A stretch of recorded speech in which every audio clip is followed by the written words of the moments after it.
বিপত্তির শিকার এগরার 10টি গ্রাম। এবার এগরা বিধানসভায় পরিবর্তনের ডাক। অল্প বৃষ্টিতেই চরম দুর্ভোগের অভিযোগ। প্রতিশ্রুতি পূরণ না হওয়ায় ক্ষুব্ধ গ্রামবাসীরা। পরিবর্তনের পক্ষে সোচ্চার 10টি গ্রামের বাসিন্দারা। সেই ছবি আপনাদের দেখাচ্ছি। প্রতিবেদন তুলে ধরেছে আমাদের প্রতিনিধি, দেখুন। ভোট আবহে রাস্তা নিয়ে সমস্যায় জর্জরিত প্রত্যন্ত গ্রাম এগরা বিধানসভা কেন্দ্রের এগরা 2 নম্বর ব্লকের সর্বোদয় গ্রাম পঞ্চায়েত এবং বাসুদেবপুর গ্রাম পঞ্চায়েত এলাকার প্রায় 7 থেকে 8টি গ্রামের মানুষ।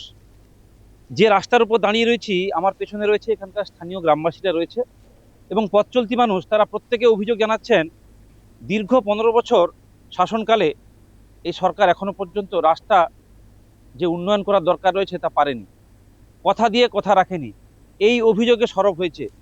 এই প্রায় 8-10টা গ্রামের মানুষ এই রাস্তার উপর নির্ভরশীল এবং এখানকার যারা গ্রামবাসী রয়েছে তারা জানাচ্ছেন যে সামনে স্কুল রয়েছে, অন্যান্য শিক্ষা প্রতিষ্ঠান রয়েছে, তন্তুবায় সমবায় সমিতি রয়েছে, বিভিন্ন ধর্মীয় স্থান রয়েছে, কিন্তু এই রাস্তার উপর যেভাবে নির্ভরশীল রয়েছে, এই রাস্তাটা ঠিকঠাক না হওয়ার ফলে তারা বিপাকে পড়েছেন। বলছেন যে রাত বিরাতে যদি কেউ বিপদে পড়ে, অ্যাম্বুলেন্সটুকুও এই রাস্তায় ঢুকতে চায় না। আর সর্বোপরি এখানকার যারা রিক্সা বা টোটো রয়েছে তারাও আসতে চাইছেন না, তাদের যন্ত্রাংশ বারে বারে খারাপ হচ্ছে। আর যখন বৃষ্টির মরশুম আসে তখন কিন্তু 1 হাঁটু জল কিন্তু থাকে। সে কারণে এবারে তারা ভাবছেন যে যেহেতু এলাকায় উন্নয়ন হয়নি বা রাস্তা হয়নি, পানীয় জল হয়নি, তাই ভোটটা তারা পরিবর্তনের পক্ষে দেবেন, এমনটাই তাদের সিদ্ধান্ত। আমি আমার ক্যামেরা পার্সনকে একবার দেখাতে বলবো রাস্তার যে হাল। ইতিমধ্যে দেখা যাচ্ছে যে একদম দাঁত বেরিয়ে রয়েছে। এই যে ইট, এখনো পর্যন্ত এই ইট সার বা কঙ্কাল সার রাস্তা অবস্থা। তাই এইবারের যে বিধানসভা নির্বাচন রয়েছে তারা কিন্তু প্রত্যেকেই অঙ্গীকারবদ্ধ হচ্ছেন যে পথ চলতি মানুষ থেকে সাধারণ মানুষ যে এবার কিন্তু পরিবর্তনের দরকার।